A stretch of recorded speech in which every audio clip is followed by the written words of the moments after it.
Be-ers and Doers by Budge Wilson. Mom was a little narrow wisp of a woman. You wouldn't have thought to look at her that she could move a card table.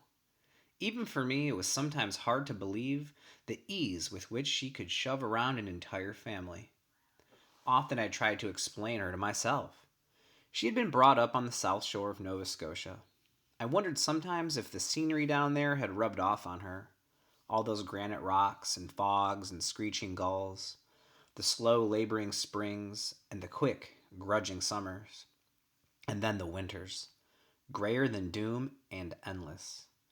I was the oldest. I was around that house for 5 years before Maudie came along. They were peaceful those 5 years, and even though it's easy to remember how everything seemed calm and simple, but now I know why. I was a conformist and malleable as early as 3 years old. I didn't buck the system. If Mom said, "Hurry, Adelaide," I hurried. If she said to me at 5, "Fold that laundry now, Addie, and don't let no grass grow under your feet," I folded it fast. So there were very few battles at first, and no major wars. Dad, now, he was peaceful just by nature. If a tornado had come whirling in the front door and lifted the roof clear off its hinges, he probably would have just scratched the back of his neck and said, with a kind of slow surprise, "Well, oh, just think of that." He had been born in Annapolis Valley, where the hills are round and gentle, and the summers sunlit and very warm. "Look at your father," Mom would say to us later. "He thinks that all he's got to do is be." Well, being ain't good enough. You got to do, too. Me, I'm a doer. All the time she was talking, she'd be knitting up a storm, or mixing dough, or pushing a mop, hands forever and ever on the move. Although Mom was fond of pointing out to us the things our father didn't do, he must have been doing something. Our farm was in the most fertile part of the valley, and it's true that we had the kind of soil that seemed to make things grow all of their own accord. Those beets and carrots and potatoes just came pushing up into the sunshine with an effortless grace, and they kept us well fed, with plenty left over to sell. But there was weeding and harvesting to do, and all those 10 cows to milk, not to mention the 30 apple trees in our orchard to be cared for. I think maybe he just did his work so slowly and quietly that she found it hard to believe he was doing anything at all. Besides, on the South Shore, nothing ever grew without a struggle. And when Dad was through all his chores or in between times, he liked to just sit on our old porch swing and watch the spring unfold or the summer blossom.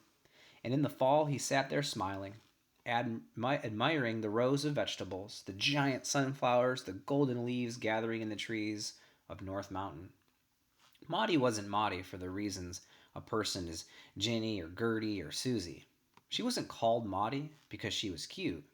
She got that name because if you've got a terrible name like Maud, you have to do something to rescue it. She was called after Mom's Aunt Maud, who was a miser and had the whole bank of Nova Scotia under her mattress. But she was a crabby old thing who just sat around living on her dead husband's stocks and bonds. A beer, not a doer.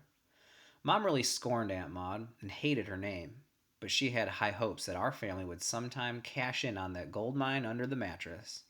She hadn't counted on Aunt Maud going to Florida one winter and leaving her house in the care of a dear old friend. The dear old friend emptied the contents of the mattress, located under Aunt Maud's 3 diamond rings, and took off for Mexico, leaving the pipes to freeze and the cat to die of starvation. After that, old Aunt Maud couldn't have cared less if everybody in the whole district had been named after her. She was that bitter. Maudie was so like Mom that it was just as if she'd been cut with a cookie cutter from the same dough. Raced around at top speed all through her growing up time, full of projects and sports and hobbies and gossip and nerves, and mad at everyone who sang a different tune. But this story's not about Maudie. I guess you could say it's mostly about Albert. Albert was the baby. I was 8 years old when he was born, and I often felt like he was my own child. He was special to all of us, I guess, except maybe to Maudie. And when Mom saw him for the first time, I watched a slow, soft tenderness in her face that was a rare thing for any of us to see. I was okay. because I was cooperative, and I knew she loved me. Maudie was her clone, and almost like a piece of herself, so they admired one another, although they were too similar to be at peace for very long. But Albert was something different. Right away, I knew she was going to pour into Albert something that didn't reach the rest of us, except in part. As time went on, this scared me. I could see that she'd made up her mind that Albert was going to be a perfect son. That meant, among other things, that he was going to be a fast-moving doer. And even when he was 3 or 4, it wasn't hard for me to know that this wasn't going to be easy. Because Albert was a Be-er, born that way. As the years went by, people around Wilmot used to say, "Just look at that family of Hortons. Mrs. Horton made one child, Maudie. Then there's Adelaide, who's her own self. But Albert, now Mr. Horton made him all by himself. They're alike as two pine needles." And just as nice, I could have added, but Mom wasn't either pleased or amused. "You're a bad influence on that boy, Stanley," she'd say to my dad. "How's he going to get any ambition if all he sees is a father who can spend up to an hour leaning on his hoe, staring at the mountain?" Mom had it all worked out that Albert was going to be a lawyer, or a doctor, or a member of Parliament. My dad didn't argue with her, or at least not in an angry way. "Aw, come on now, Dorothy," he might say to her real slow. "The vegetables are coming along just fine. No need to shove them more than necessary. It does a man good to look at them hills. You want to try it sometime. They tell you things." "Nothing I need to hear," she'd huff, and disappear into the house, clattering pans, thumping the mop, scraping the kitchen table across the floor to get at more dust. And Albert would just watch it all, saying not a word, chewing on his piece of grass. Mom really loved my dad, even though he drove her nearly crazy. Lots more went on than just nagging and complaining. If you looked really hard, you could see that. If it hadn't been for Albert and wanting him to be a 4-star son, she might have been bothered to make Dad look so useless. Even so, when they sat on the swing together at night, you could feel their closeness. They didn't hold hands or anything. Her hands were always too busy embroidering, crocheting, mending something, or just swatting mosquitoes. But they liked to be together. Personal chemistry, I thought as I grew older, is a mysterious and contrary thing. One day, Albert brought his report card home from school, and Mom looked at it hard and anxious, eyebrows knotted. "Albert seems a nice child," she read aloud to all of us, more loudly than necessary, "but his marks could be better. He spends too much time looking out the window dreaming." She paused. No one spoke. "Leaning on his hoe," continued Mom testily. "Albert," she snapped at him, "you pull up your socks by Easter, or you're going to be in deep trouble." Dad stirred uneasily in his chair. "Oh, Dorothy," he mumbled, "leave him be. He's a good kid." "Or could be, maybe," she threw back at him. "What he seems to like to me is rock-bottom lazy. He sure is slow-moving, and could be he's slow in the head, too. Dumb." Albert's eyes flickered at that word. But that's all. He just stood there and watched, eyes level. "But I love him a lot," continued Mom, "and unlike you, I don't plan to just sit around to watch him grow dumber. If it's the last thing I do, I'm going to light a fire under his feet." Albert was 12 then, and the nagging began to accelerate in earnest. "How come you got a low mark on your math test?" "Oh, I don't like math. It seems like my head don't want it." "But do you work at it?" "Well, no, not much. Can't see no sense in working hard at something I'll never use. I can add up our grocery bill. I pass. That's enough." "Not for me, it ain't," she'd storm back at him. "No baseball practice for you until you get them sums perfect. Ask Maudie to check 'em. Maudie used to drum that arithmetic into him night after night. She loved playing school teacher, and that's how she eventually ended up, and a cross one. One thing Albert was good at, though, was English class. By the time he got to high school, he spent almost as much time reading as he did staring into space. His way of speaking changed. He stopped dropping his G's. He said isn't instead of ain't. His tenses were all neated up. He wasn't putting on airs. I just think all those people in his book started being more real to him than his own neighbors. He loved animals, too. He made friends with the calves and even the cows. Mutt and Jeff, our two gray cats, slept on his bed every night.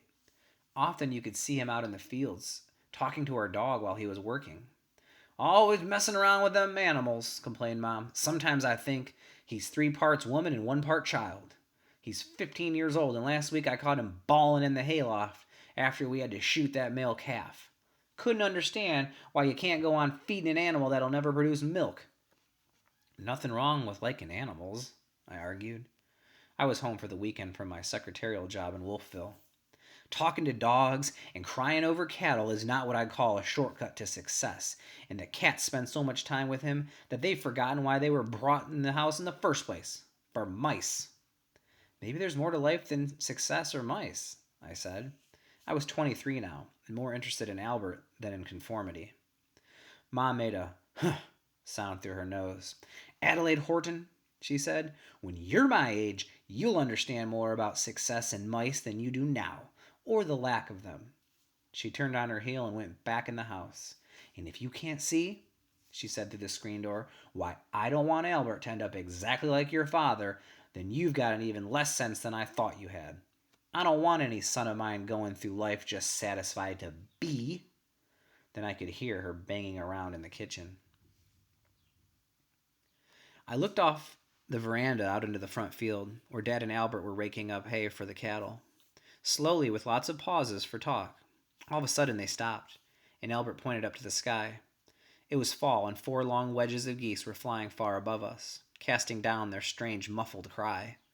The sky was cornflower blue, and the wind was sending white clouds scudding across it. My breath was caught with beauty of it all, and as I looked at Dad and Albert, they threw away their rakes and lay down flat on their backs, right there in the front pasture, in order to drink in the sky. And after all the geese had just passed over, they stayed like that for maybe 20 minutes more. We were all home for Christmas the year Albert turned 18. Maudie was having her Christmas break from teaching, and she was looking skinnier and more tight-lipped than I remembered her. I was there with my husband and my new baby Jennifer, and Albert was even quieter than usual, but content, I thought, not making any waves. Mom had intensified her big campaign to have him go to Acadia University in the fall. Pre-law, she said, or maybe teacher training. Anyways, you gotta go. A man has to be successful. She avoided my father's eyes. In the fall, she said, for sure. It's Christmas, said Dad without anger. Let's just be happy and forget all them plans for a few days. He was sitting at the kitchen table breaking up the bread slowly, for the turkey stuffing. He chuckled. I've decided to be a doer this Christmas. And if the doing being done at that speed, she said, taking the bowl from him, we'll be eating Christmas dinner on New Year's Day. She started to break up the bread so quickly that you could hardly focus on her flying fingers. Christmas came and went. It was a pleasant time. The food was good. Jennifer slept right through dinner and didn't cry all day. We listened to the Queen's Christmas message. We opened presents. Dad gave Mom a ring with a tiny sapphire in it, although she'd asked for a new vacuum cleaner. I like this better, she said, and looked as though she might cry. We'll get the vacuum cleaner in January, he said. That's no kind of gift to get for Christmas. It's a work thing. She looked as if she might say something, but she didn't. It was on December 26th that it happened. That was the day of the fire. It was a lazy day. We all got up late except me, of course, who had to feed the baby at 2 and at 6. But when we were all up, we just sort of lazed around in our dressing gowns, drinking coffee and admiring one another's presents, talking about old times, singing a carol or two around the old organ. Dad had that look on him that he used to get when all his children were in his house at the same time, like he was in temporary possession of the best that life had to offer. Even Mom was softened up, and she sat by the great fire and talked a bit, although there was still a lot of jumping up and down and rushing out to the kitchen to check on the stove or cut up the vegetables.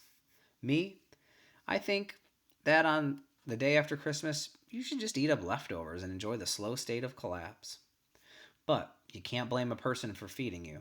It's handy to have a Martha or two around a house that's already equipped with 3 Marys. Albert was the best one to watch, though. To me, anyway, he was sitting on the floor in his striped pajamas, holding Jennifer, rocking her, and singing songs to her in a low, crooning voice. Tender, I thought, the way I like a man to be. Albert had just put the baby back in her carriage when a giant spark flew out of the fireplace. It hit the old nylon carpet like an incendiary bomb, and the rug burst into flames. Mom started waving an old Afghan over it as though she was blowing out a match, but all she was doing was fanning the fire. While most of us stood there in immovable fear, Albert had already grabbed Jennifer, carriage and all, and rushed out of the barn with her. He was back in a flash, just in time to see Maudie's dressing gown catch fire. He pushed her down on the floor and lay on top of her to smother the flames, and then he was up on his feet again, taking charge. "Those 4 buckets, in the summer kitchen," he yelled. "Start filling them." He pointed to Mom and Dad, who obeyed him like he was a general and they were the privates. To my husband, he roared, "Get out to the barn and keep that baby warm. And you," he pointed to me, "call the fire department. It's 825-3131. In the meantime, the smoke was starting to fill the room, and we were all coughing. Little spits of fire were crawling up the curtains, and Maudie was just standing there shrieking. Before Mom and Dad got back with the water, Albert was on in the back bedroom hauling up the carpet, racing in with it over his shoulder. He bellowed, "Get out of the way!" and we all moved. Then he slapped the carpet over the flames on the floor, and the fire died without so much as a protest. Next, he grabbed one of the big cushions off the sofa and chased around after little lapping flames on curtains and chairs and table runners, smothering them. When Mom and Dad appeared with a bucket in each hand, he shouted, "Stop! Don't use that stuff. No need to have water damage, too." Then Albert was suddenly still, hands hanging at his side with his fingers spread. He smiled shyly. "It's out," he said. I rushed up and hugged him, wailing like a baby, loving him, thanking him for protecting Jennifer from smoke, from fire, from cold, from heaven knows what. Everyone opened windows and doors, and before too long, even the smoke was gone. It smelled pretty awful, but no one cared. When we all gathered again in the parlor to clear up the mess, and Jennifer was back in my bedroom asleep, Mom stood up and looked at Albert, her eyes ablaze with admiration, and with something else I couldn't put my finger on. "Albert," she breathed, "we all thank you. You saved the house, the baby, all of us, even our Christmas presents. I'm proud, proud, proud of you." Albert just stood there, smiling quietly, but very pale. His hands were getting red and sort of puckered looking. Mom took a deep breath. "And that," she went on, "is what I've been looking for all of your life. Some sort of sign that you were 100% alive. And now we all know you are. Maybe even a lick more alive than the rest of us." So she folded her arms, and her eyes bored into him. "I'll have no more excuses from you now. No one who can put out a house fire single-handed and rescue a niece and a sister and organize us all into a fire brigade is gonna sit around for the rest of his life gathering dust. No siree. Or leaning against no hoe. Why, you even had the fire department number tucked away in your head. Just imagine what you're going to be able to do with them kind of brains. I'll never rest until I see you educated and successful, doing what you was meant to do. I'm just so proud of you, Albert. So terrible proud." Members of the fire department were starting to arrive at the front door, but Albert ignored them. He was white now, like death, and he made a low and terrible sound. He didn't exactly pull his lips back from his teeth and growl, but the result was similar. It was like the sound a dog makes before he leaps for the throat. And what he said was, "You just leave me be, woman." We'd never heard words like this coming out of Albert, and the parlor as still as night as we all listened. "You ain't proud of me, Mom," he whispered, all of his beautiful grammar gone. "You're just proud of what you want me to be. And I got some news for you. Things I should have told you years gone by. I ain't gonna be what you want." His voice was starting to quaver now, and he was trembling all over. I'm gonna be me. And it seems like if that's ever gonna happen, it'll have to be in some other place. And I plan to do something about that before the day is out." Then he shut his eyes and fainted right down onto the charred carpet. The firemen carted him off to the hospital, where he was treated for shock and second-degree burns. He was there for 3 weeks. My dad died of a stroke when he was 66. "Not enough exercise," said Mom, after she'd got over the worst part of her grief. "Too much sitting around and watching the lilacs grow. No way for his blood to circulate good. Me, I ask myself if I just piled up his silent tensions until he burst wide open. Maybe he wasn't all that calm and peaceful after all. Could be he was just waiting, like Albert, for the moment when it all would come pouring out. Perhaps that wasn't the way it was, but all the same, I wonder. Mom's still going strong at 88, unlike Dad's. Her blood must circulate like a racing stream. What with all that rushing around, she continues to move as if she's being chased. She's still knitting and preserving and scrubbing and mending and preaching. She'll never get one of those tension diseases like angina or cancer or even arthritis because she doesn't keep one single thing bottled up inside her for more than 5 minutes. Out it all comes like air out of a flat tire, with either a hiss or bang. Perhaps it wasn't growing up on the South Shore that made Mom the way she is. I live on that coast now, and I've learned that it's more than just gray and stormy. I know about the long, sandy beaches and the peace that comes of a clear horizon. I've seen the razzle-dazzle colors of the low-lying scarlet bushes in the fall, blazing against the black of the spruce trees and the bluest sky in the world. I'm familiar with the way one single radiant summer day can make you forget a whole fortnight of fog, like birth after a long labor. You might say that the breakers out on the reefs are angry or full of threats. To me, though, those waves are leaping and dancing, wild with freedom and joyfulness. But I think Mom was in a hurry from the moment she was born. I doubt if she ever stopped long enough to take notice of things like that. Albert left home as soon as he got out of the hospital. He worked as a stevedore in Halifax for a number of years, and when he got enough money saved, he bought a little rundown house close to Digby, with a view of the Bay of Fundy. He's got a small chunk of land that's so black and rich that it doesn't take any pushing at all to make the flowers and vegetables grow. He has a cow and a beagle and 4 cats and about 500 books. He fixes lawnmowers and boat engines for people in his area, and he putters away at his funny little house. He writes pieces for the Digby Courier and the Nova Scotian, and last winter he confessed to me that he writes poetry. He's childless and wifeless, but he has the time of day for any kid who comes around to hear stories or to have a broken toy fixed. He keeps an old rocker out on the edge of the cliff where he can sit and watch the tides of Fundy rise and fall.